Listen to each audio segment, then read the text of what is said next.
Meow,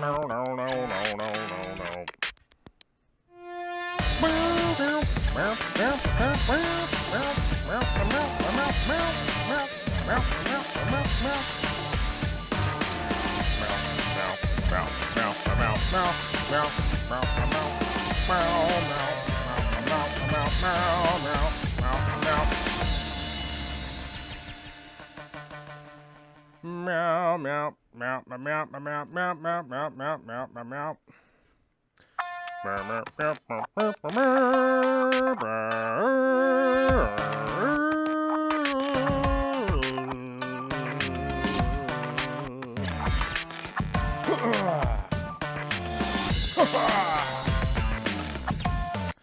What's up, everybody? It's Friday, and I don't know why my camera got all weird. Why is my camera weird? What happened? There we go. I'll just move digitally. Hey, look at that. Moving around digitally on the screen. Welcome to the year 2020. It's the 21st century out there, everybody. I hope you're ready for things to be moving around on your screen through the power of the internet. What is up, everybody? It's good to be here. It's good to be back. It's good to be back in my seat. I'm unsure what happened to my microphone stand. Yeah, that's ongoing. It's an ongoing situation here with me and this microphone stand, so don't worry about that. We shall continue our relationship. Oh, microphone stand, be kind. It is a lovely Friday. We've returned from the great outdoors. It was fantabulous. Fan-to-be-tabulous. I don't know if that's a word or anything. I probably just made it up. But in pressing news here in Western Washington, Oregon, and the state of California. Not sure what's going on in Wyoming and Oregon because I don't know if I can really take the heat right now. But we are en fuego out here. En fuegoissimo. We are on fire. We have, and I don't even know how many fires are going on right now. I think it's pretty impossible to count. I'm sure there's a count somewhere. I'm trying to find it right now. The Washington air quality is currently where I'm at, out of the scale up to 500. So the scale goes up from 0 to 50 is good. 51 to 100 is moderate. Blah, blah, blah. Goes up to 500. 500 is like sticking your head in the fireplace while the fire is lit, basically. We are in very unhealthy current readings, 254, which is very, very, very, very unhealthy air quality out here because of the fires. There is a lot of wildfire. There is a lot of smoke. It is very, very smoky. So if I jump into little fits of coughing and stuff, those of you that follow the show know that I had upper respiratory issues throughout this year. And while we were out camping, I got to tell you guys, I wish I had taken pictures of this. At the time, I didn't realize how prescient it would have been to tell a story in the future. But we were standing on the shore of the River Tieton out in eastern Washington, which is outside of Yakima, blah, blah, blah, right? We're standing out there, clear skies, beautiful, lovely, no qualms about it, just the summertime in the high plains desert out there, which it basically is. You're basically at elevation. You're probably at 3,500 feet, which is, the mountains go way up above you, but you're high enough up that you do get affected by all that whatnot. Anyhow, we're standing out there, and all of a sudden, there's a light breeze that's blowing behind us, and all of a sudden, the wind just turns the other direction, and we just get, probably a 40-mile-an-hour gust, which, it's not going to knock your house over or anything, but it is like, whoa. And then just blowing and blowing and blowing like that. And we kind of looked up, and there's a giant wall of smoke headed our direction. So where we were at, was under a warning for the actual fire coming up the canyon. The Forestry Service came by to let us know, hey, if it does start coming up this canyon, don't worry. Even if you don't have cell service, we'll be able to send out an alert to all cell phones in the canyon. Even though there is no cell service there, your cell phones don't work. They're essentially like a clock and a camera, right? And they're like, yeah, don't worry. But if you get that alert on your phone, pack up immediately and drive away. Just get out, because if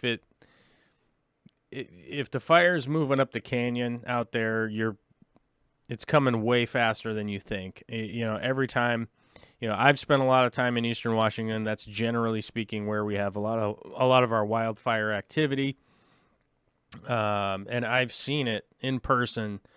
Just, I happen to be on the other side of the river, but watching it go and just go all the way up, and it moves very quickly. And so anybody that's out there and you do get a wildfire alert, just take it very, very seriously, because it pops up. There's really,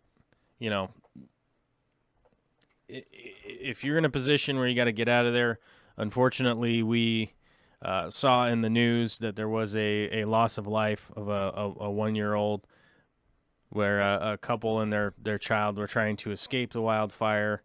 They got stuck. Their truck caught on fire. They ran to get away from the fire on foot, and it's just an unfortunate, tragic event, and so sad. So just a reminder on that.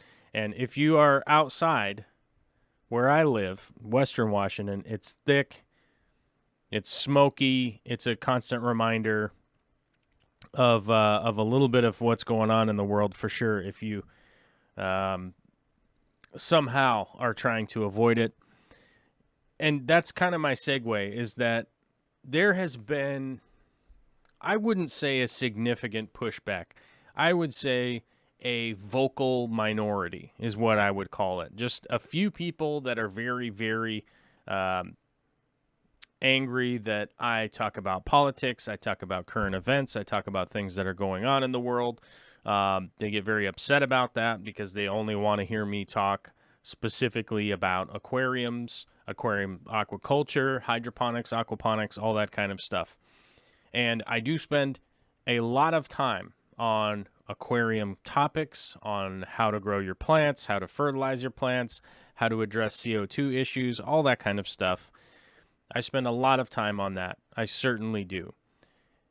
Some people have commented that I have stated that this isn't an aquarium channel. Now, this is an aquarium channel, but I am not a singular...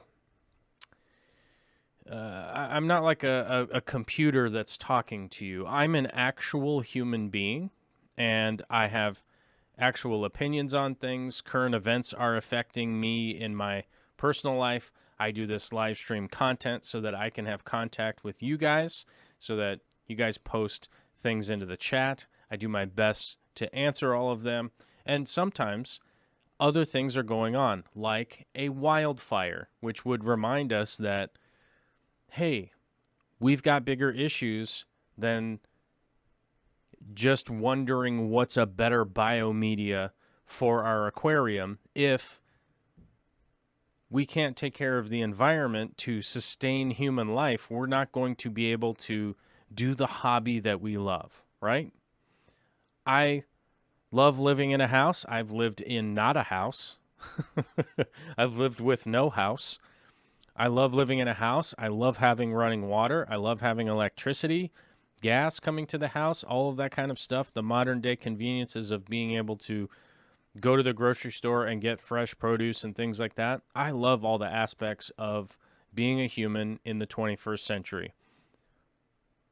That doesn't mean that just because I'm availed some of the conveniences of modern day life that I'm just allowed to completely ignore things that are going on in the world if we want to continue to maintain what I would consider to be the 21st century lifestyle of being able to have food, being able to have medicine, being able to go to the doctor if something is wrong.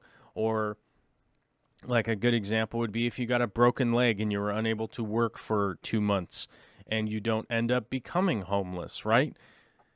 If you become homeless, your fish now become homeless, right? All of these concerns are all connected to what I consider to be a hobby. Some people have turned this into their business. They've turned this into the way that they make money and all that kind of stuff. So that's even just more of a factor to hopefully maintain the things that are going on in the world in a positive direction, in which I would consider to be a positive direction. So I would like to address the people in the room that are in favor of the show and in disfavor of the show, and remind people that I'm a human being and I like to talk about things that are going on that are prescient to what is happening right now, right? So I know that some people got pretty upset that I talk about stripping away of the EPA. Stripping away the EPA and the regulations that have been put in place by scientists, research, and experience is going to strip away things from our environment that will not allow us to continue to do the hobby that we want to do, right? If we don't maintain the earth, we're not going to be able to continue to maintain our fish tanks. If we don't continue to maintain society in a positive manner, we're not going to be able to continue doing the hobby that we love. And I think that that's a really important thing that a lot of people out there should maybe just think about that for a second. Just think about the consequences of completely ignoring something like an aquarium for a year and then come back and just expect everything to be the same. I know often people get mad because they're like, I don't want you to be talking about politics. Well, politics are how decisions are made in the United States in regards to how we're going to continue moving forward as a society. The only person that I have personally ever seen document their ability to live outside of society was a fella by the name of Dick Proenneke. I don't know how to spell his last name. It's spelled very strangely. Proeneke. Okay. So his name is Richard Proenneke.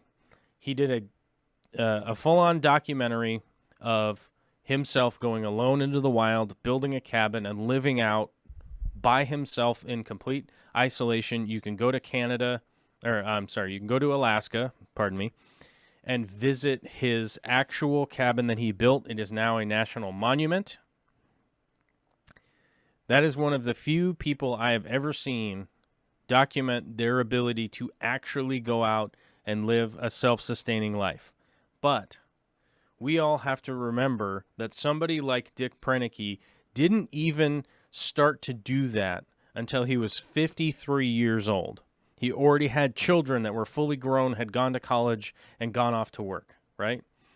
His wife was basically like, okay, you've always wanted to do this thing, you can go do that thing. I'm going to stay here and take care of the house, and maybe the college kids will come visit and all that kind of stuff. But even a guy like that who went to Alaska and built a cabin with his bare hands in 1969, right? He was a master carpenter. He was a craftsman that was pretty much able to build just about anything that he needed from the ground up. But that man still communicated with society. He had visitors come to help bring him the things that he couldn't make on his own, like sugar, salt, tin. There was a bunch of things that he couldn't make on his own, and the supplies came to drop those off. So even if he was to just stay out there on his own, he wasn't even able to live the lifestyle that he wanted to, even by himself. But he filmed it all on an old crank camera. He's I admire the man very much. I find him to be very admirable.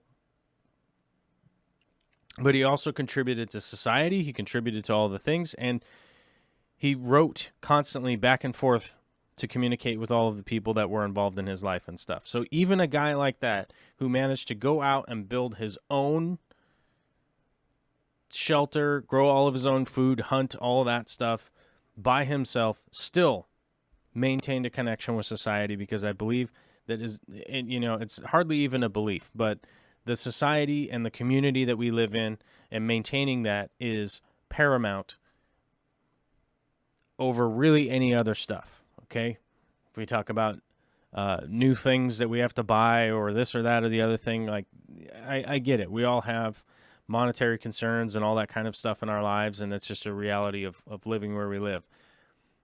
I'm a motivated person that wants to continue to improve the society that we live in as best I can, and that's what this show is all about, and I basically have spent the first 10 minutes just explaining all of that stuff. And something that I wanted to address, that I don't ignore politics. I don't ignore the things that are going on in the world, because I don't think that there's really any time left to ignore it. I'm 40 years old. I can speak from experience that 25 years ago, when I was a young man, I was able to go speak at events regarding the political environment that was going on at the time. Bill Clinton was the president, and or 96, yeah, and through 99. And there's a lot of things that were going on back then that people just kind of continued to push off and say, well, we'll have to deal with that later. Well, we'll have to deal with that later. Well, we'll have to deal with that later. Today is a marker in time, I guess, as far as American culture goes. The September 11th in 2001 was a horrific terrorist attack that happened in the United States, and we were able to spend as a society, a community, whatever you want to call the governance that is here, trillions and trillions of dollars in order to try and stop that disaster from happening ever again. And I really am at a point right now going, we've been trying to talk about the environment, been trying to talk about regulating commerce and corporations, and how are the tax codes going to continue going and being cut and being cut and being cut, and eventually we're going to run out of an ability to make any kind of change as a community. And I can say honestly right now, with the wildfires that are going on right now, I would be remiss not to remind people that these same wildfires were happening in Australia earlier this year, the exact same year in Australia when it was the summer there. They're in a different hemisphere. Let me remind you that our winter time here in the United States is summertime down there. They had record-breaking wildfires. Gigantic, insane wildfires. And now it's summertime here in the U.S., and we're having giant wildfires. We're also having multiple hurricanes at a time. We're having, what is that? The Durango? Is that what that's called? I think that's what that's called. The Durango. No. What was that called? Is it a Durango? What is that wind event in the Midwest? Let's see if we can. I can't remember what it was called. It has a really weird name. Derecho. There we go. It wasn't a Durango. It was a derecho. Derecho. There we go. A line of intense, widespread, and fast-moving windstorms. Yeah.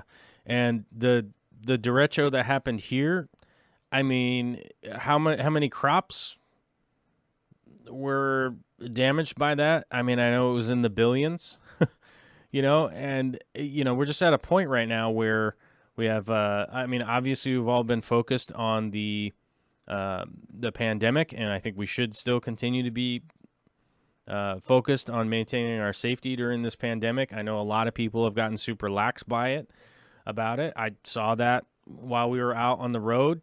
I mean, you go into a store, a bunch of people are just rolling up in their Speedos and I don't know, coughing all over inside of a small store out in the middle of nowhere, not wearing a mask or any care in the world for other people around. But we should certainly be paying attention on the pandemic. I'm worried that we're at a point now where, what are we going to do when we don't have any food? You know what I'm saying? So, I mean, it's very important stuff as far as I'm concerned. And I get that people out there would be like, hey, man, I turn on the news and they tell me all this stuff. And I turn on Facebook and they tell me all this stuff. And they turn on this and they tell me all this stuff. And they turn on that and they tell me all this stuff.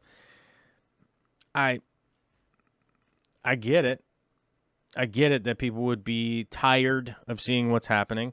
I would remind everybody to, if you're not registered to vote, register to vote. At the very least, your local elections are going to be very important for the upcoming years.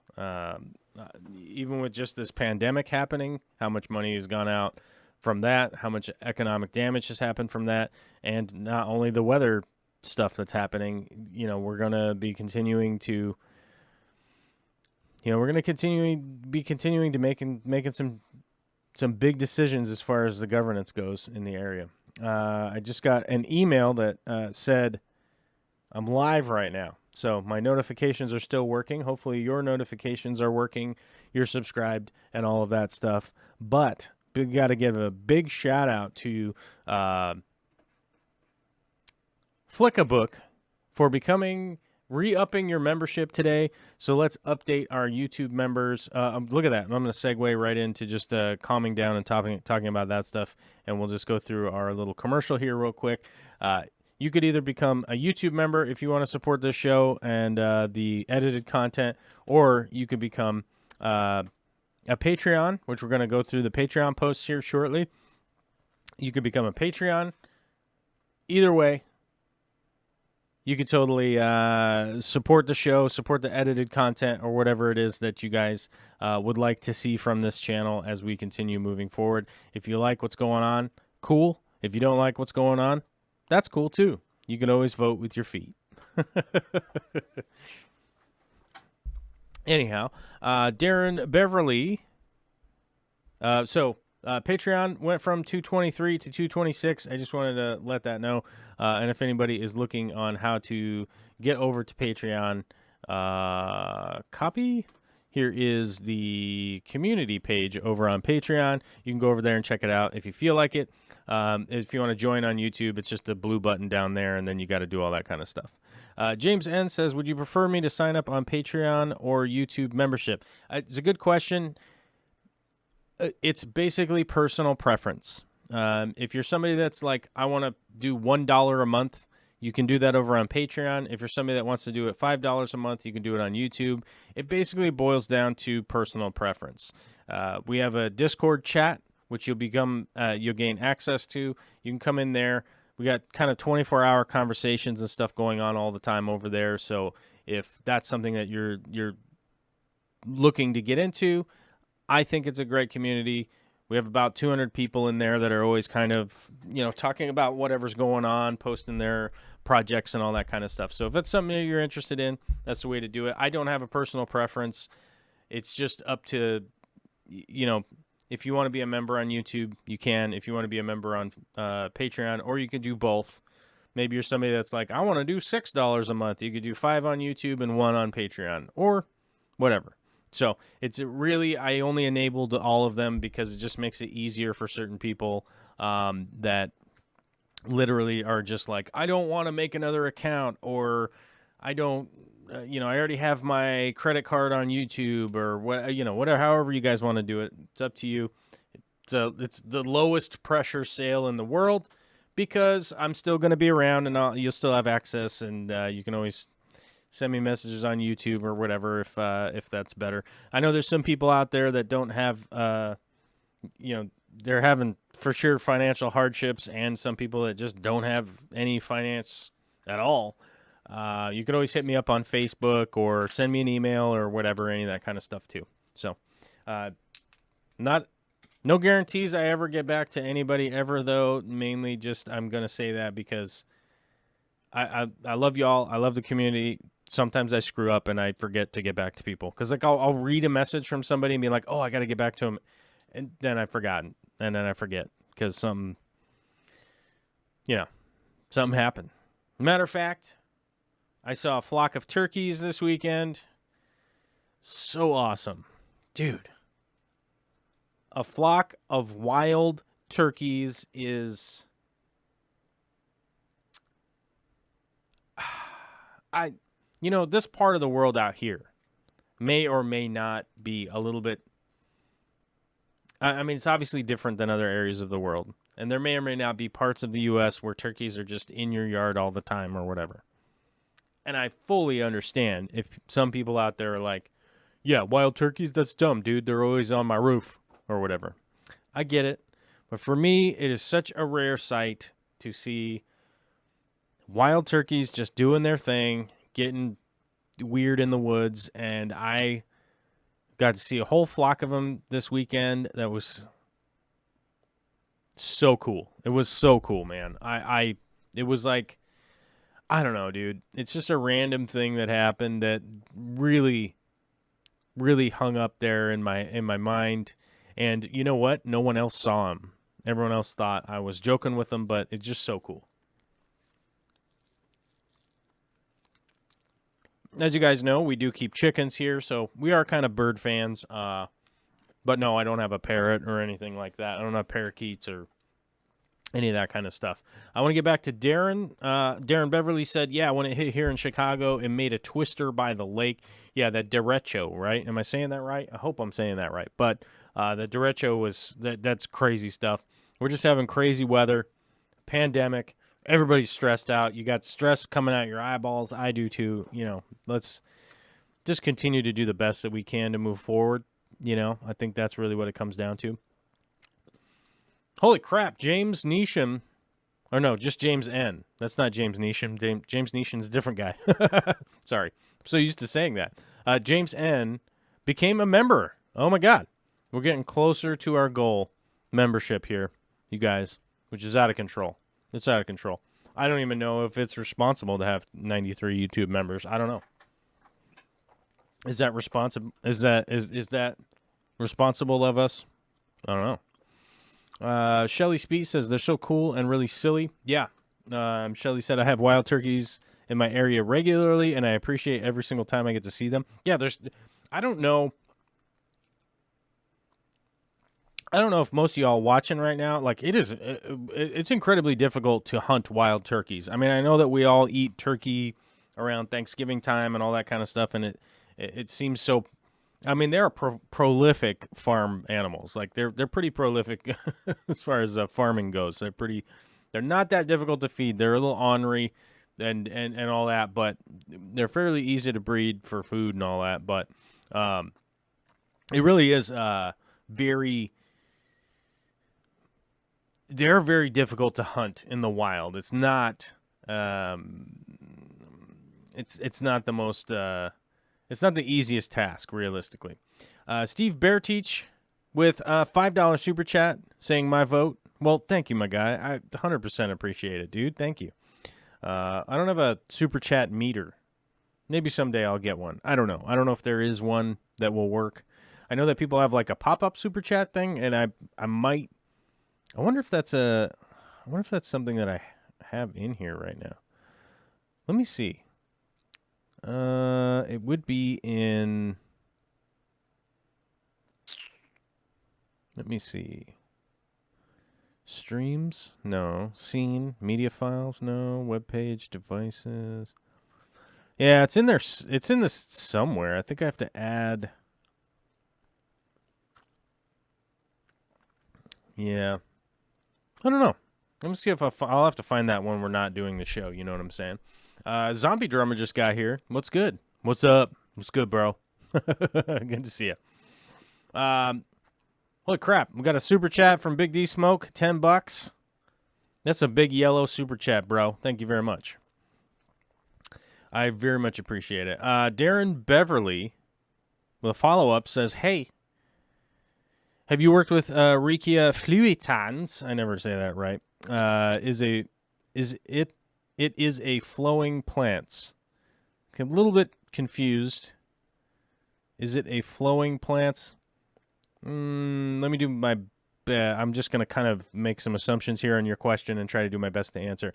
Yes, I use Riccia fluitans all the time in my sumps. So I don't actually use them in my aquascapes anymore. I used to. There was a time where I would build like bonsai trees and stuff with them, which I will admit that it becomes so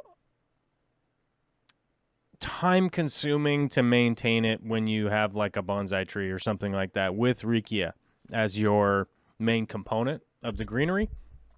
It just is a struggle to maintain it on a regular basis. It gets a lot of algae. If you're not trimming it constantly, the underside of it will like start to grow brown and kind of die off, and then it'll float away from whatever you glued it to, right? So it's not something that I do anymore. It's not something that I utilize it for. I float it in my sumps, and boy howdy, it really does. It'll chew up any inequities in your water column, basically, is that it's just going to help scrub your water of whatever crazy fluctuation you may or may not have going on in your water column. You might have a little too much potassium. You might have some of the things kind of as your tank is growing and things are going on, you could have kind of fluctuations in weird spots. It could definitely be, and it works perfectly for me if I float it in my sump and just blast light on it, and it will grow algae and stuff like that. So it does get a little bit funky looking. Right now I am culturing a piece that just literally is just coated in algae, but it's helping maintain the water quality in the display, which is, it's a video series I'm kind of working on, trying to flesh out the actual series itself to try and, have it be educational and entertaining and not so dry. I mean, my first couple runs on it was so dry, but it's a series that I'm working on for the fall, like the kind of the late fall, Christmas time, is, nature aquariums versus aquascaped aquariums. And the biggest function that our systems are set up to do, in my opinion, is to maintain the aesthetic side of things, because when we're maintaining the aesthetic side of things, we're essentially maintaining the health of the aquarium. And something like Rikia growing in the sump is really a visual identifier to what's going on in the tank. If I need to do a water change, if there's something going on that's a little bit strange, if it suddenly starts growing a whole bunch, or if it starts growing up into the air a whole bunch, all that kind of stuff, it definitely, gives me, it's just another tool in my toolbox that I don't specifically have to, get out the test kit and all that kind of stuff for. So, basically what I'm kind of talking about in that series is like, is it important to aquascape, or do you have a nature aquarium, and why would you try to kind of blend the two and find the middle ground, which is essentially my goal. My goal is to have a beautiful aquascape that is manicured, but also has all of those elements of the nature, a natural aquarium that doesn't just look like a mud ball with a ton of plants growing in it. You know what I mean? So, and, the process of doing these kinds of series is not necessarily, it's not necessarily the thing that is my go-to. I don't necessarily have the time frame to work on these long form kind of projects and stay focused on them. I had, to be honest with you guys, like the projections that I had of, the channel support and all that kind of stuff was really at a point last year where it was like, all right, if we just kind of keep going with how we're going, I would have generally probably had an additional 10 to 15 hours a week to be working on this kind of stuff. As is right now, I'm just, throwing hammers around to pay the bills and stuff. So it's working fine. Everything's fine. I'm not complaining about anything that's going on, but the long format stuff just becomes really difficult to produce. And hold on, I'm going to hit the my cough button here, so don't freak out.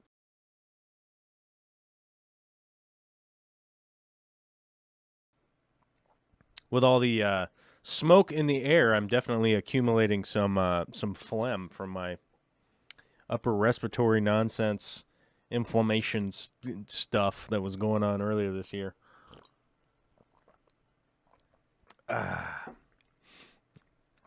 Dave says, I'd be all about reading Eureka. I'd be all about a reading Eureka video, which makes sense. Yeah, I mean, that is kind of one of the videos that I want to be able to do the Eureka video that's a standalone where people are just like, what is Eureka, right? So I have to make that video kind of first, and then the next video would be, probably a month later or something like that, which is like the next step of if you already got some, and then, you're like kind of moving forward, playing around with it and growing it and propagating and all that stuff. Chandra Sakar tagged me in the if you tag my name in the comment, it highlights it on my end, so it looks like, hold on, let me show you guys. I wonder, there's some stuff that I'm used to that I bet you guys don't ever see. So check this out. Let me go, let's select this area right here. Like that. Yeah. Okay. So this is what my chat looks like as on the creator end or whatever. So this is what it looks like on my end. And as you can see right here, Chandra Sakar went the @Corvus Oscen, right? And it shows up red in my chat. This is how it will show up in any creator's chat if you put the @their name, right? Now, if you really were trying to @somebody's name or whatever, oftentimes you can just go down into the chat and go and start with on a computer, right? You get like the first 3 letters. If you put them in correctly, it gives you an option to select that person. It doesn't do that on your phone, but if you're on your computer, you can do it that way. But anyhow, Chandra says, I've been thinking on getting started with fish photography. I can't decide between getting a camera versus a DJI Osmo Action, right? So the Osmo Pocket is a little bit of a different camera. You're looking for the Osmo Action, which gets you underwater. It's a lot like to be brutally honest, it's a lot like a GoPro. I think it's definitely has some improved features versus a GoPro. GoPro has a new one coming out. I bet you DJI will probably have a new one coming out at some point. I find the DJI one to be much more usable for me, for my workflow. It just has a lot more options for making videos and all that kind of stuff. It just kind of works seamlessly, whereas in the past I've had issues with GoPro, though I haven't used the new ones, right? Now, if you get like a stills camera or something like that, you're going to be looking at kind of a different situation because you're probably going to get some changing lenses or something like that. But I think, let me see here. So let me get a link because there's the Osmo Action, which I've linked that to you guys a bunch of time. I think the Sony, what is it, NV1? Is that right? No, that's not what it is. Sony camera V. What is that one? What is that one Sony camera? Let's just look up Sony camera. I can't remember what is it. It's like the VH1 or something like that. Of course, all these cameras have all these crazy names, right? ZV1, that's what it is. So Sony has this camera right here, which is the ZV1. And let me get the link. And I have to tell you, via FTC regulations, I have to tell you, we are sponsored by Amazon. So if you guys go through a link and buy something, it kicks back money to the channel. Although Jeff Bezos is super stingy these days, so it's not very much. I wish I could tell you guys that, like, I mean, you can buy whatever you want through our links. You just go through the link and it takes you to Amazon, and then you just buy stuff and it'll credit us as the advertiser. But the Bezos is making billions of dollars, and yeah, he's getting super stingy. DJI Osmo Action. And here's the other camera I was talking about, which is, I think, a little more in the more affordable range, right? Because the DJI Osmo Action is now the $240. So I mean, even if you're like a high school student or something like that, it's in the range of getting something. $240 is something that you could, like, find some side jobs, even as like a high school kid, right? You could find some jobs, something to do to make $240. I mean, that's in the realm of possibility. Whereas that Sony camera, it's like $750. But the other camera that I kind of recommend at this point is the Canon M50. So the Canon M50 is an interchangeable lens camera. So you can take the lens off, you put different lenses on it if you want, if that's something that you want to do. I think it had come down in price, I think. Didn't it? Where did it go? I thought it had come down in price, but maybe... Oh, that's the M5. We want the M50 is what we're looking for. Here we go. Whoop. Nope. Hold on. God, why is Amazon, like, difficult to navigate sometimes? Here we go. Man, I really thought this camera had come down in price. Why does it seem so expensive? I think I didn't spend this much money buying this one new. It's sort of my crash camera. And in the terminology of that, like, I will put this camera in places that are extremely dangerous. Because when I bought mine, it's probably the price is up because there's not that many units left on Amazon, I'm guessing at this point. Probably pandemic related or something like that. I don't know. I mean, who knows? Who knows why it's gotten this price tag on it? It seems like an excessive price tag to me. But either way, when I bought mine, it was $400, like, plus tax. So I think it was like $450. And I use that camera for, like, really dangerous stuff. You know what I mean? Like, this camera might get broken kind of things. And it has worked out pretty well for that. I mean, it doesn't shoot as well as my nice cameras and all that, but it is a beautiful, perfect camera for anybody who's trying to do still images and video. A perfect example of a channel that uses that camera would be Zenzo from Tazawa's Tanks. He used that camera for a long time, and I think he's ready to upgrade. But I heard that secondhand, so I don't know. I haven't heard from him in a little bit. I think last time I talked to him, we were just talking about books we were reading and stuff like that. So, but that's a perfect example of a fish channel that used the EOS M50 for quite a while, and then I think he switched to Sony for a little bit. The Fish Tank Barn uses the ZV-1 from Sony. That ZV-1 looks to be the kind of the best all around if you wanted to get into YouTube, but you also want to take stills, but you're not somebody who's really versed in cameras and stuff like that. It seems to be the one that I could easily recommend to just about anybody. It's pretty perfect.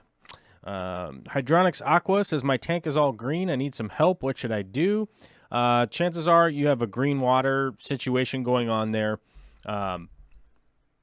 With green water, the best thing that you want to do, in my experience, now it depends on your source water. So if the water coming out of your tap is a lot like mine and is pretty clean, which means, it doesn't have a bunch of excess nutrient, it doesn't have a ton of chlorine, it doesn't have a ton of chloramine or any of that kind of stuff. I have really soft water. If that's your source water, what you're going to want to do is get that tank back in balance. And the method for doing that is going to be tiny water changes daily. So 5%, 10%, 5%, 10% of the tank volume. So if you have a 100-gallon tank, change 5 gallons, maybe 8 gallons, maybe 10 gallons daily until you start to clear out that green algae. Now, the problem is if you do a gigantic water change, that green water will come back worse than before. It really, really, really, really is. It's going to come back a million times worse. Then the other thing I would do is diminish your lighting photo period. So if you have the lights on for 9 hours a day, I would bring them back to like 6 hours a day. If you have them on for 6 hours a day, I would bring them back to 5, that kind of stuff. Reduce your photo period, and then also get a test kit to find out what's going on with your water so that you can figure out what the difference is with your water from right now to a month ago and a month in the future. I certainly don't test my water daily. If it was my job strictly to be taking care of my aquariums and recording that kind of data, I certainly would 5 days a week, but I probably would have 2 days off if it was my job, right? But it's not something I necessarily recommend to you guys. It'd be like, you got to test every single day forever and all that kind of stuff forever. It's a bit much. But I do recommend to test every 2 weeks and write it down. Or, maybe take a picture on your phone, but I would recommend writing it down. Writing it down will help you retain. Memory retention is very important, and writing down will help you remember. Doesn't matter how smart you are, doesn't matter how dumb you are, writing it down will help you remember and retain the information that you're trying to absorb. It's very critical. I'm all for taking pictures of stuff to remember something, but it's not going to work as well as writing it down. There's no way. And, going through that process, you'll start to figure out like exactly what it is that is just so out of whack with your water. And, you'll be able to kind of make those changes. But green water legit is just a tiny, tiny water change to get that balance back. That's the best thing. And some people utilize UV lights, but I don't recommend UV lights because I try to think of a way to relate why I don't use UV lights. So you're utilizing a mechanism that could easily fail, right? To make a change to an essentially a natural system, right? Your tank is a natural system regardless of how good or bad it is running. You're utilizing a piece of technology that is ready to fail at any given point in time to make a change to hopefully have a, air quote, healthier system, right? When that light fails, it's failed what it was supposed to do. So it's sort of like taking medicine for catching a cold, but then going around and licking doorknobs later and wondering why you caught another cold. You know what I'm saying? It's like, well, I took the technology and it made that one cold go away, so now I'm good forever, right? Because I have this medicine. Well, yeah, that you want to change your day-to-day, you want to change your day-to-day working within the system. Steve says fixing the symptom and not the disease, right? The symptom and not the disease. You want to come up with a cure that works long term, right?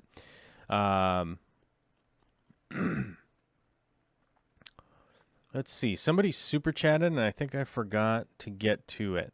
Yep, my bad. Steve Bearteach said matching Big D on the friendly neighbor support. Thank you for the $5. So we got 10 and 10 from my other local Tacomers. I don't know what we're Tacomians. I don't know. I don't know what Tacoma Tacomites. I don't know. Is there a name for us? We live in Tacoma. I don't think Washingtonians. I don't know. Whenever I hear somebody say Washingtonians, I always feel like, are you from here? Anyhow, Care Aquatics with a $5 super chat. Thank you very much. Says, can you get Teespring to offer the shrimp pants in kid sizes, please? There are significant demand for them. Thank you. Thanks, Joel. I will look into that. I am not 100% sure. I don't really have anything to do with Teespring so much as they seem to be the one company that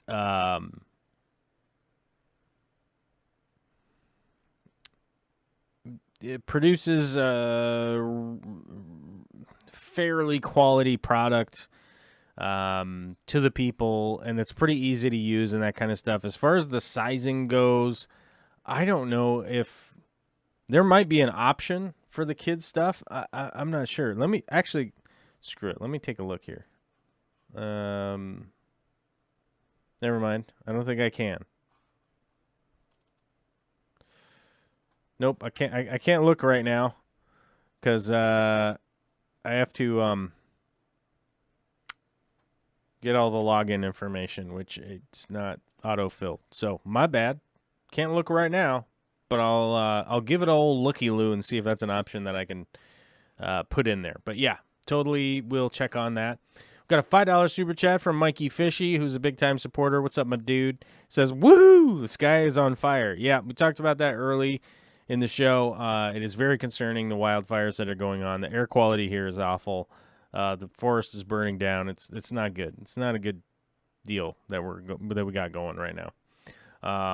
But we have a lot of fuel on the ground, which, aka the fuel, is what wildfires burn. If we're talking about sticks and shrubs and all the dried stuff that has dried out. We have a lot of it right now, and it has been very, very dry. And the wind is blowing the wrong direction. So with those powers combined, we get a lightning strike or irresponsible people or whatever that starts the fire, and then it's just going crazy. So stay safe for sure. Daniel Velez says, hello, everyone. Hope everyone is safe and healthy. To those who live on the West Coast, a little extra prayer for anyone affected by the wildfires. Yeah, we're losing homes. We're losing habitat. We're losing a bunch of stuff right now, but as I've mentioned many times, that's one of the big reasons we want to strengthen the EPA. We want to strengthen our regulation. We want to strengthen our ability to continue moving forward in the 21st century with proper technologies that can provide the power and the food and all the things that we need to keep our lives going. I've been a strong proponent of nuclear power to bridge the gap between now and the future of wind and solar and those types of technologies. Nuclear power is the greenest power that we have right now. Even though I live in a part of the world that has hydroelectric, which is created by water, dams, spin the generator, makes electricity. Even though we have that, there is a lot of damage to the environment for sure. Cuisinec.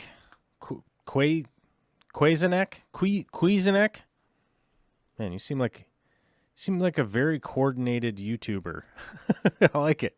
You got the avatar and the Cuisinec. I don't know. It all seems to work. I don't know what Cuisinec means. I want to look that up. I'm going to look that up. Is that a word? Cuisinec. Is that right? Did I spell it right? Cuisinec. Yeah. What does that mean? Whoa. Minecraft? Ooh, are you a Minecrafter? Man, I wish I had time to learn Minecraft. My autoplay, I get Minecraft videos pop up into my autoplay sometimes, and I'm like, oh man, it seems like so much fun, man. I want to be playing some Minecraft, I guess. I'm a dork, man. I thought I I had considered at one point in time making a Minecraft server for this YouTube channel. It was something that I was going to do. And, just financially and time considerations, I just didn't have the time to do it. So maybe somebody out there will make a Minecraft server that we all can join or something, and it would be probably fun, I think. How many people are watching right now? Did we get enough likes in order for people to quell their ability? There's 80 people watching right now, 39 likes. Well, that seems like 50% seems pretty good, right? So, yeah, that's fine. But if you didn't hit the like button, become a member. That's better, right? Because then you have membership. Anyhow, Quazenex says, can this be used to clear out algae in a planted tank in general? Green water is a pretty specific problem. Because it's a singular cell form. You get what I'm saying? It's a simple cellular form algae that is free floating in the water column. So you're pretty much like addressing kind of that issue, right? But typical water changes, consistent water changes, maintaining your water change schedule, all of those kinds of things are important for algae maintenance, essentially. But I wouldn't go overboard with like daily water changes or anything like that, because daily water changes are going to be, unless you automate them, which is something that I've done in the past. I've helped people put those together in the past. Like I had to rewire Corey's over at his house a while ago, and stuff like that. I definitely recommend an automated water change if that's what you're trying to do, right? If you're trying to do that on those small water changes, get a robot involved, and it will help. It is a helpful way to maintain an aquarium. If I was going to go with automated water changes, though, I go with the drip line method. Is my favorite method of maintaining, right? So a drip line is going to drip, drip, drip, drip, drip, drip, drip. And obviously you could speed it up or you could slow it down. And then you have an automatic method of it overflowing, right? So now this is kind of easier to do in an aquarium that has a sump, but it's also fairly easy to do in an aquarium because you're just going to plumb an overflow into the back. That is an overflow that goes down into a drain, right? Now that kind of becomes a problem depending on the type of fish that you have in the aquarium or something like that, which is why I recommend doing it with a sump, because as the level in the sump goes up, you can go into an overflow and it can go out into the drain that way. And you have like a lot of points before the fish could ever even get there, or shrimp or snails, anything that could end up going down your overflow is just something to be cognizant of. Snails is a perfect example. If you're putting snails down the drain, snails are generally going to end up in your waterway one way or another.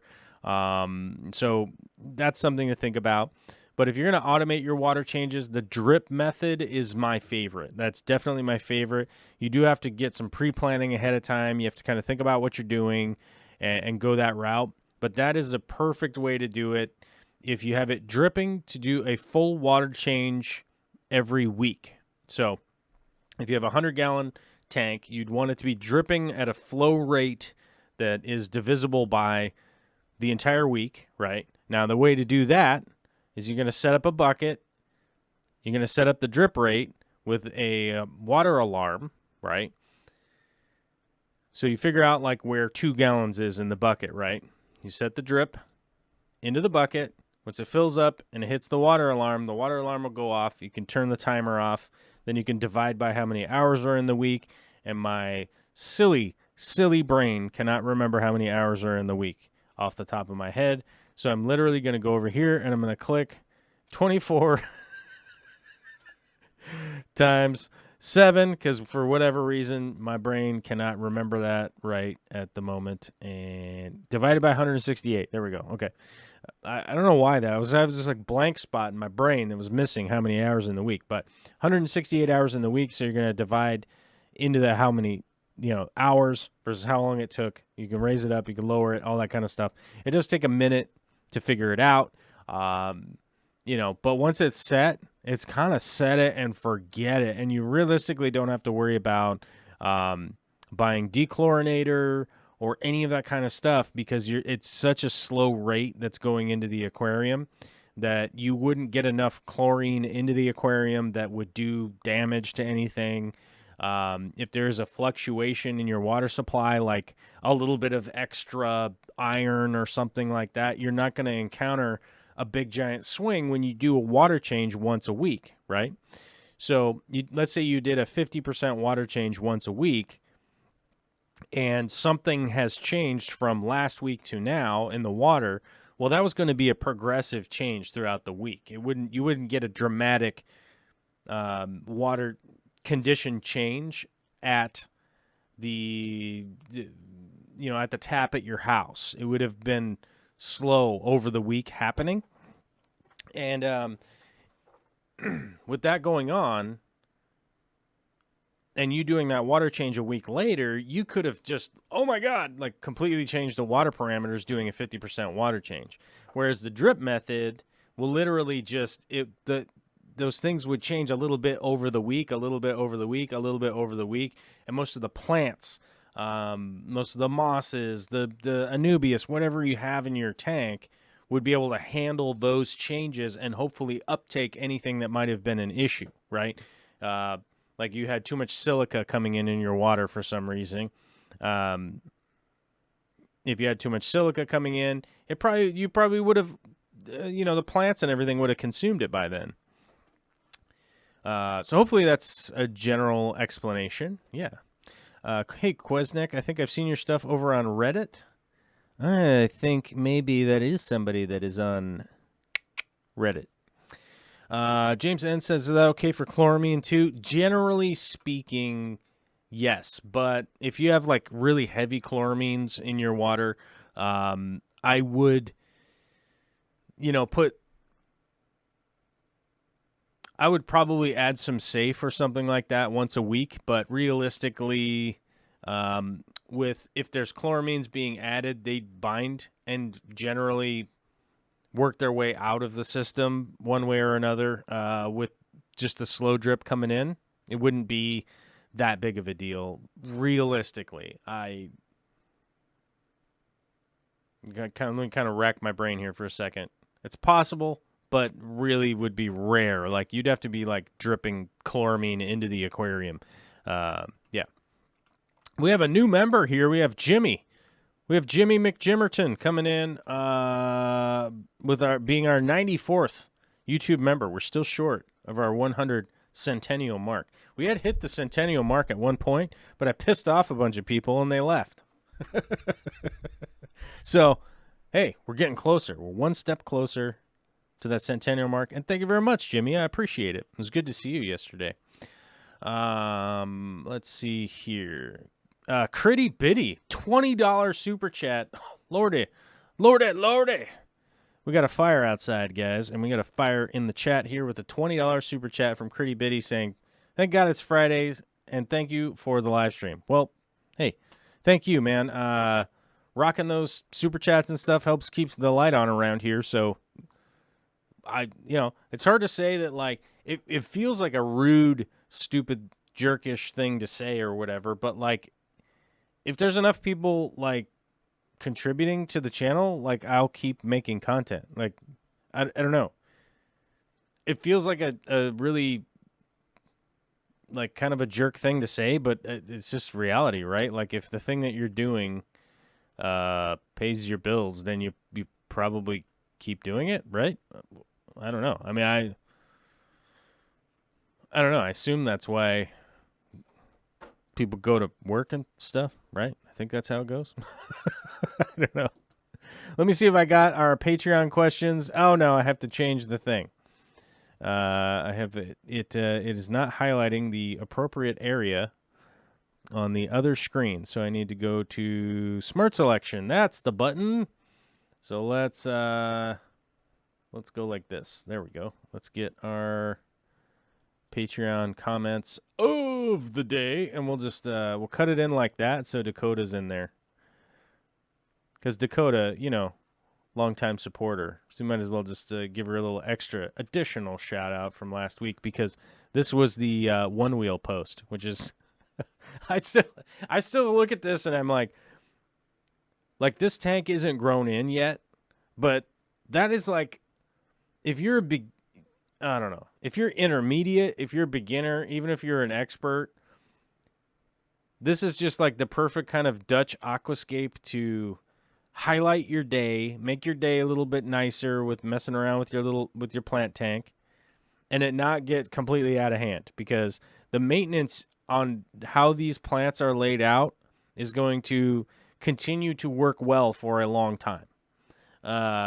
Which, fantastic, right? I still think that this style of layout right here, this just kind of Dutch style, is just perfect for anybody. It doesn't really matter who you are. And if you're coordinated enough to ride around on a one wheel and aquascape, man, you got my attention. You know what I'm saying? You got my attention. That's a bit. You know what I mean? I'd go for it. I can't ride those one wheels because I've never tried yet. Somebody had one and I kind of like hopped on it for a second. That's as good as that's as much as I've done. Considering how many times I've been hit by cars and falling off of things and all that stuff, I was kind of like, you know, it was right before, maybe it was right before or right after Olivia was born. I don't know. Somewhere in that range. And I was like, I don't know. I don't need to break my neck. I got baby now. I got a baby I got to deal with. And I got to admit, we're really lucky with how awesome Olivia is. Dude, she's so rad. We were out doing wilderness stuff, and she was into it. You know what I mean? So that's good. Dave's Aquarium sends in this post, which is I thought the two idiots on the east end of the tank couldn't do any worse than spawning on the silicone. I present spawning on the extra large mag float, which, by the way, I would argue that this isn't that bad. This just, it's not that bad, right? The mag float can be removed and you can get the eggs off of it. So I would argue that this is better than the silicone. The silicone's insanity bad. Not because it was a bad place, but because I had nowhere to put the finally removable spawn.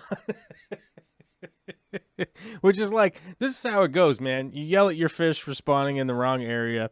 Then they finally spawn on something you can remove.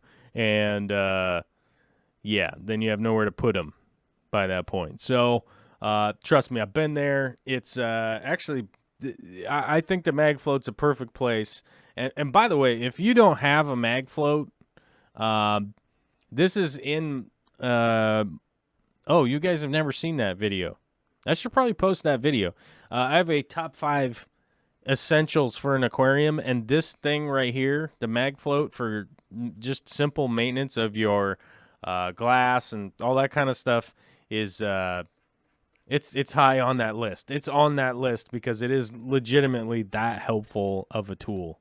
And if no one has ever looked this up, or if you've never had one, there are 2 different kinds. So you guys got to know that if you get the gray one, it's for glass. The blue one is for acrylic. So there are 2 different kinds. So it doesn't scratch your acrylic or it doesn't mess with your glass, that kind of stuff. So you want to make sure that you get the right one depending on what kind of tank you have.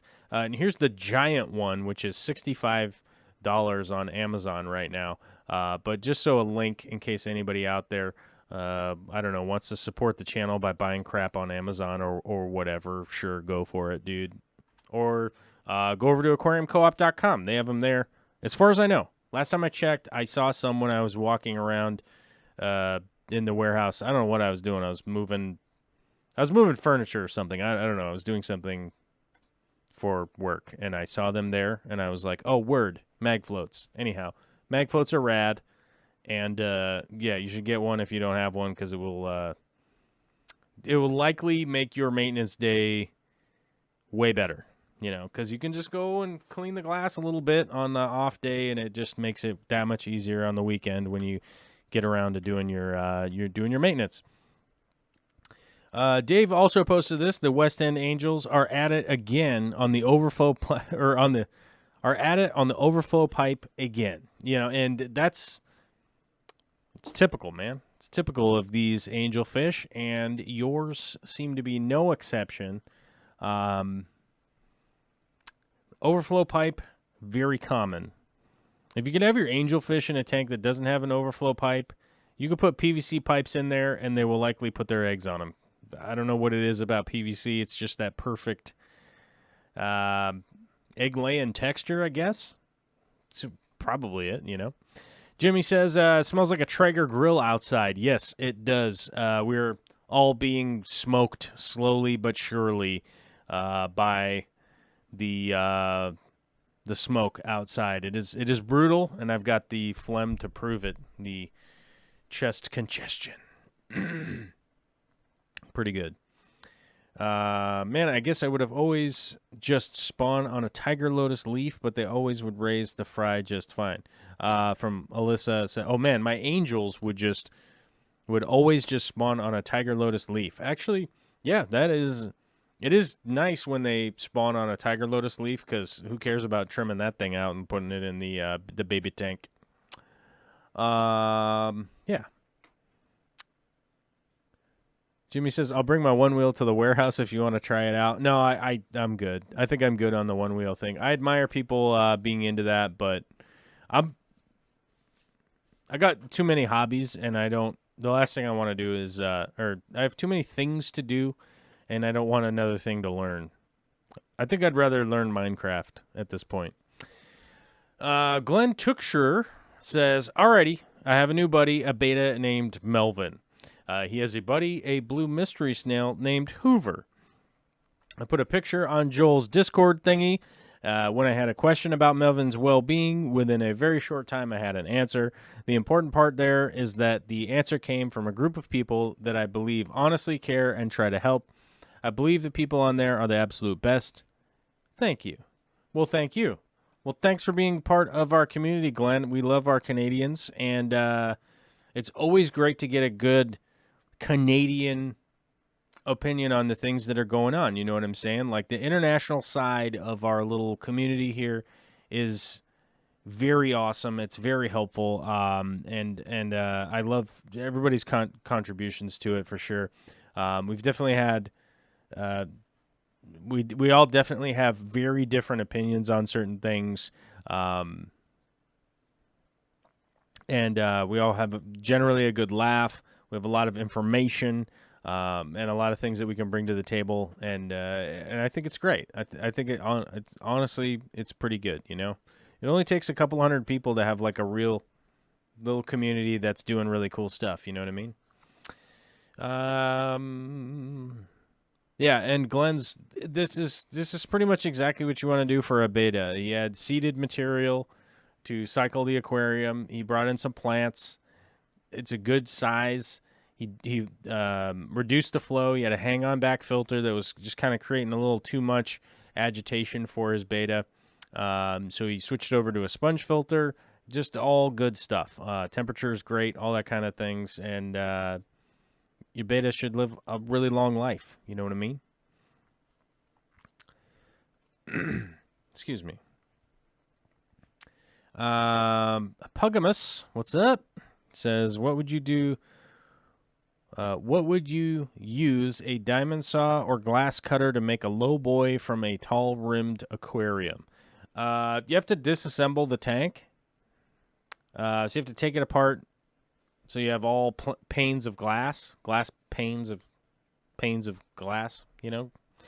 Then you use a glass cutter, snap them, give them a little polish, glue them all, silicone them all back together. I have a very, very, very old video from like 8 or 9 years ago, maybe 10 years ago, who knows, where I was making some silicone aquariums and out of glass. And actually, I saw one of those aquariums for sale on Craigslist a while back. I was like, wow, that's an old aquarium. and my silicone looks like crap. That's how I know it was the one I made. It didn't look that good. Didn't look that great. Wasn't that bad, but it didn't look that great.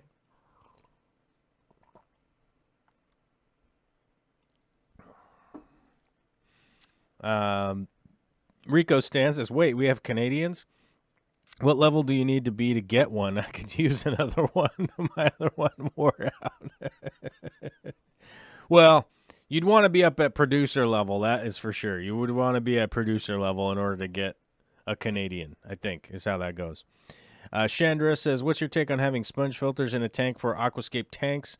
A lot of aquascapes use canister filters. I don't like the agitation and just kind of the chaos of sponge filters in really any aquarium. I don't like that. I like to oxygenate the water not in the visible area. It takes away from the aesthetic. It does not, in my opinion, there's no appeal to it. So I will add sponge filters into the sump. I will add air stones into the sump. I will add some of those Zeiss, I don't know how you say it, biofilters. I have a couple of those in my sumps. I'm very happy with the performance of the oxygenation and bacteria in them.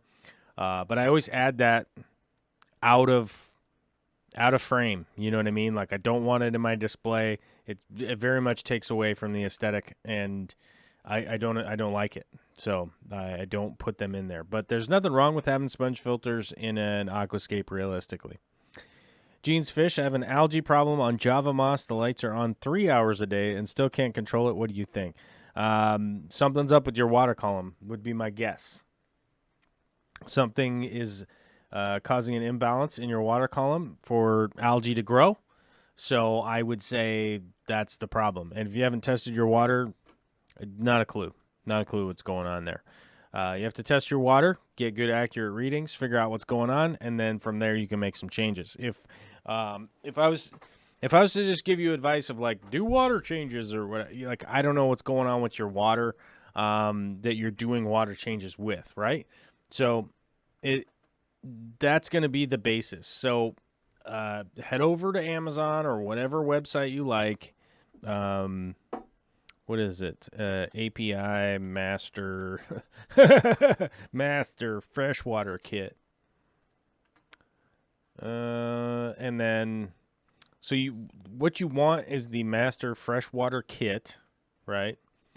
Which is this one. These things last a long time too. So I mean, you're talking $25 for the Master Test, $23 for the Master Test Kit. Test your water. That's one of the things that we have, our little Discord community, we have our little community, is that people were able to share their test values, right? So we can start to figure out what's going on with somebody's aquarium. It's very difficult to do on a live stream because we don't have a ton of time to type into the chat and hopefully see if people get it or not or this or that. You know what I mean? It's not a good format for that. You can use test strips if you like. I don't even know what test strips work well and which ones don't, because I've had test strips fail a bunch of times, and I'm not interested in inaccurate readings on the off chance that they're not working right. I know there are a lot of people that like test strips because of their convenience. I personally don't use them because I've had bad experiences with them in the past. They might be better now, but I couldn't tell you if they are or not. You know what I mean? Like, I don't know. So there's the other GHKH test kit. And then there's one other test kit that is escaping my brain right now while we're live streaming. While we're live on the internet, you know what I mean? That I can't remember off the top of my head. Dewey. Well, I'm kind of a dumb guy, and sometimes I forget what the other test kit is, but those tests right there will really put you in a position. Oh, Dave says potassium test kit. That potassium's a good test kit to have to really kind of figure out what's going on, for sure. So, but the more tests you can get, and over a timeline is going to be really, really, really important. You know what I mean? It's going to be really important to not only get the test valuations, but over time, and record them, and you can figure out what's going on over time because you go, well, hey, my phosphates went through the roof, and I had a bunch of hair algae. I wrote it down right here from 6 months ago, right? Once you have that kind of stuff happening, and you know, oh, that's what happened 3 different times in my house, right? Every time my phosphates go up, I get this. Okay.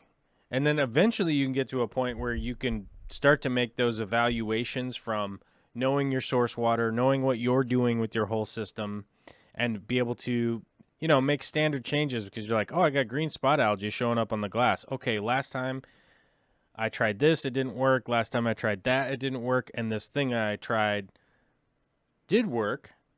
Then you would go, okay, I'm going to try the thing that did work. And if it works again, then I'm probably have a good way, a method of addressing this change that could be going on. Yeah. A final post from the Patreon page from Michael Sarr.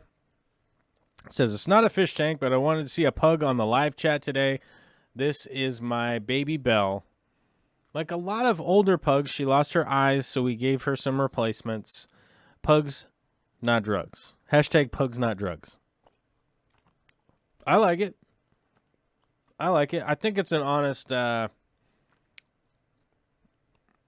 an honest hashtag, first of all. That is a pug. And it is a shame when pugs lose their eyes. But those are some googly eyes. Those are some googly eyes, and I get a real kick out of putting those on stuff.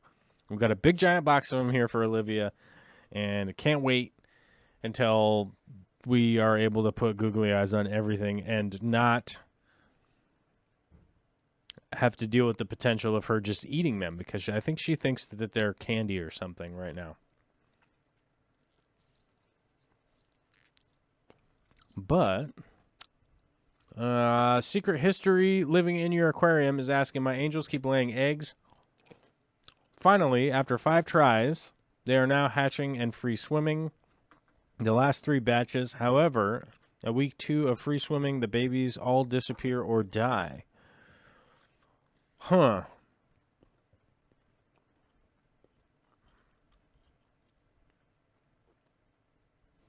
My thought there would be it's a food source. That would be my...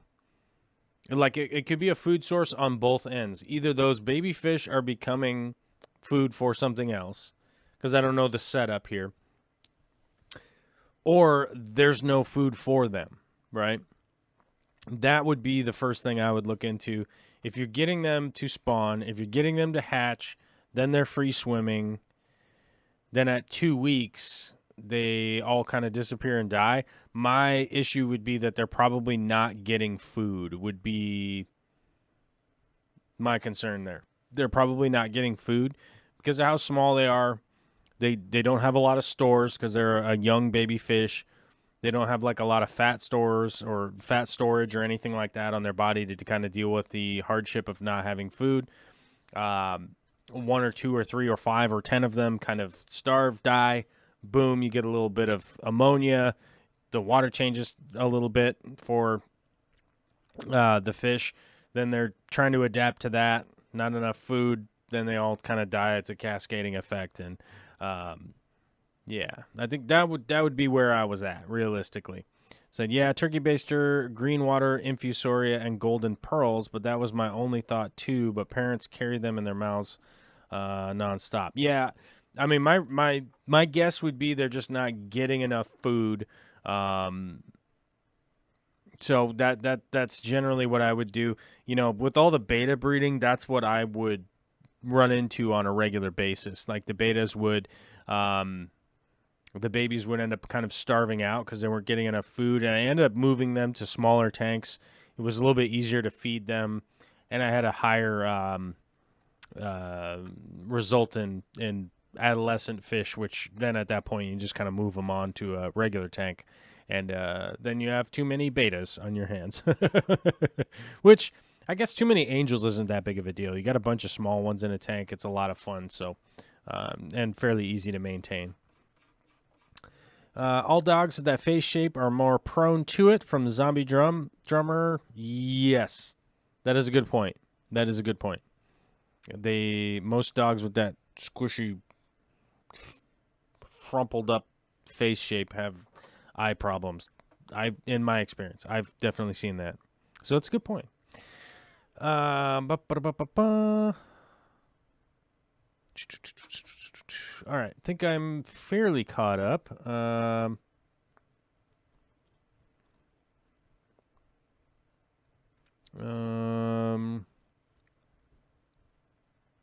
Let me see. I have materials on hand, so I'm going to start CO2 in my 20-gallon DIY passive style. When I upgrade, what CO2 system would I use for a small tank? I would say I think the F-Zone one right now is the most affordable F-Zone CO2. Let's see what we get. Sorry, I coughed into the mic. My bad. So this one right here is, people don't want to admit it, but F-Zone pretty much took the CO2 art design and probably just bought the parts that CO2 art uses from the same place probably and is just undercutting them, which I have moral issue with, but until it gets like regulated and somebody does something about it, might as well take advantage of some savings. But that's a single stage that is $54, or it's a dual stage with a solenoid, with a bubble counter, with the, it's all the parts you need for $54 is, that's pretty affordable, dude, I think. So while I have some personal issue with companies doing that, it doesn't change the fact that you guys might be able to take advantage of it. So I would go, that's the route I would go. I don't know. If there's a better option out there, I would love to hear about it, but that just seems to be the best option as far as I'm concerned at this moment in the world, whatever this world is. This world we're living in, who knows? Oh my gosh. We have a new member alert. Mary Paige Flynn is back. Mary Paige Flynn is back on the membership. As you can see, she has the little avatar guy from being, let me see. If I hover over it, does that work? Oh, you used to be able to hover over it. Now it doesn't work anymore. Hold on. Let me go to the other computer. I can go to the other computer and it will tell us. It will tell us what's up. We'll be like, Alphabet Hip Hop. What's up? I don't know if you guys have heard that one, but that keeps getting stuck in my head. It's like, Apple. What's up?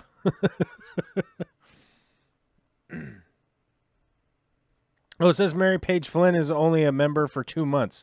This doesn't seem right. Well, I don't even know what my own emojis are then. But Mary Paige Flynn is back after 2 months of being a member. Flickabook was at 4 months. Let's see our total time as a member champion. Ooh, Jason R. Still the reigning champion. I think we had somebody who was a member longer, but I probably burped or coughed or I farted or something, and probably they got mad and left. But all at 19 months. 19 months going strong. We haven't even hit any 2-year members yet because I don't think that's possible. 19 months strong. We have Jason R., Jesse Cadell, James Leiser, the Fish Tank Barn, John Gilman. Man, where's John been? I haven't heard from him in quite a while, but I know he's lurking around. Preston John, the Fishy Mailman, Daryl Deemer. I think I'm saying that right. Dimer or Deemer? I'm not 100% sure. Aquarium Co-op, Shelby Ray Lane, Groveside Aquariums, Grassy Peak, Alyssa Bentley, Josh Peters, and Chad Krotz all in at the 19 months. Look at that. We've had some long-time membership around here, and that ain't you can't beat that. You can't beat that. You can't beat that moment when you get a little bit depressed and kind of sad about things that are going on, and there's a lot of oppressing things coming at your mind and your aura and your chi and your chakras and everything are all out of whack. But then you go look at something like that when you realize that, like, people have been joined up as a member for a grip, like 19 months, and you're like, dude, don't worry about all that other stuff. Just keep on rocking, right? And I think, I don't know. Maybe that helps somebody that was listening today. I don't know. It's Daryl Deemer. Is it Daryl Deemer from Alyssa Bentley? She asked once. Okay. I should say his name right. He's one of the nicest guys I actually met at a convention probably twice. I think I've met Daryl twice. But every time I've run into Daryl, dude, he's such a nice dude. Awesome guy. Love he's just like the kind of person you just like to be around. You know what I mean? Like, just a cool, nice dude. Anyhow. Secret History, Living in Your Aquarium. Coming in with a $3 super chat emoji. Let's find out what it is. What is this thing? You used to be able to hover over it and it would tell you what the thing is. I don't know. It's like it's a green pear with a workout headband. You know, I don't know. Who knows? I don't know what that emoji is. Dave's Aquarium says, that F-Zone might be a good idea for my 180 if I can find a cheap enough cylinder. Yeah, the cylinders themselves, likely, if you're looking to get CO2 and you want to get a big cylinder, even a 5-pounder, 10-pounder, 20-pound, the 100-pound, whatever, you can get giant ones. I would go to your local, like, welding-type shop, you know, and talk with them about what it costs to just get a rental tank from them, because oftentimes you can put down just a deposit and then you pay for the CO2, and then every time you bring it back, you exchange it for a full one. You pay for the CO2, and they generally just keep your deposit on hand. And then if you decide that you want to keep the tank or something, or want to just become the owner or whatever, I don't know. They'll just keep your deposit, or if you bring the tank back, you can just get a refund on your deposit. So that's a method that you could do it, or just go on Craigslist and somebody will be selling an old empty one for a reasonable price. Or you can go onto Amazon and buy them for about $100, I think. And maybe they've come down, and maybe they've gone up. I don't know. Prices have changed a lot because of the coronavirus. Tank. Empty. Let's see what we got. Let's see what we got. There's probably a CO2 tank in here that you could have at your house. Ooh, 137. Whew, that's a lot. There's some 10-pounders, 5-pounders on here. You know, $70. You know, $70, brah. But that's gonna be empty, so keep that in mind. You're gonna get a beautiful, clean, shiny aluminum CO2 tank, and then it's gonna be empty. So you're gonna either have to get it filled or exchange it for one. Which you gotta have some big, giant brass cojones to buy a brand new thing, and then go exchange it for a used thing. If you know what I'm saying, you get that brand new tank. And then you got to take it somewhere and exchange it for an old dirty tank. That's a little bit rough. And getting them filled, you know, depends on the part of the world you live in. It's not necessarily the easiest thing, and it's a big time consumer too. Getting them filled is a little bit of a pain. Dave says, I can fill it at work. I just need to fit the tank into the budget. Yeah, so that tank right there, $70, I think, after tax. It was like 63, so probably, you know, once you hit the tax mark and all that. Oh no, that one's 69.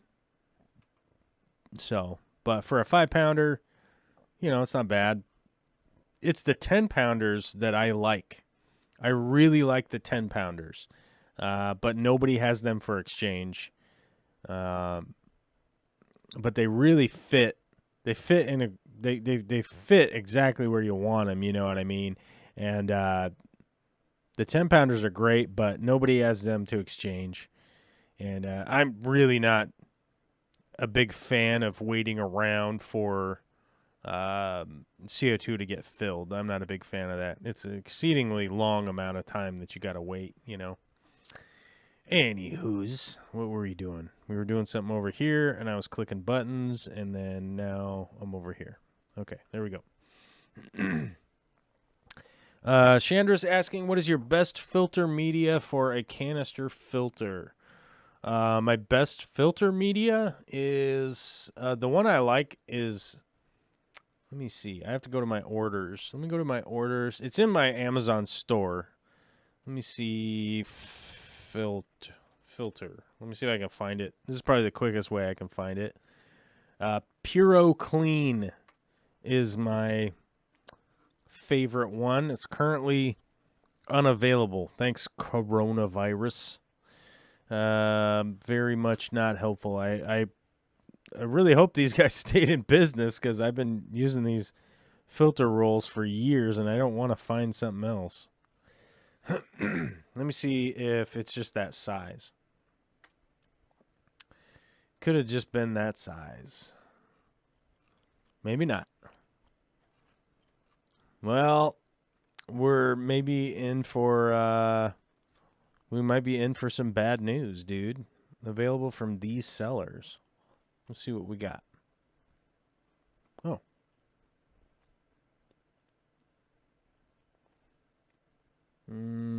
Is that the one? That's not the one that I ordered. Hold on. Let me go back here. Let me go back. Back to the way back. Because, oh, yeah, that was a pack of 2. Oh, here we go. Uh-oh. Did Filter Guru go out of... Oh, no, that would suck. Let me see.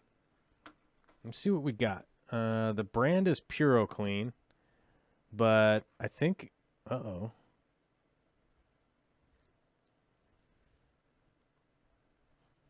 Let's see what we get here. Filter Guru. Oh, no, I think the supplier went out of business. Oh, my dude, that sucks. They're no longer on Amazon. I don't know. Maybe they went out of business or something. Oy, that is going to suck. Let me see if I can't find an alternative. Pond filter roll. Let's try that. Let's see what we come up with. Okay, the Aquaflow one I've used in the past really was not good. Aquapon might be a good type. Let me see.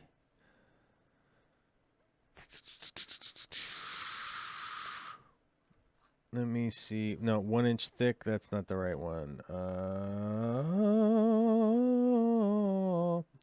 Let's see if we can make a show where I'm just on here humming to myself and searching for products online. I wonder if they make this in a thicker varietal, because you're basically looking for the roll that is not an inch thick.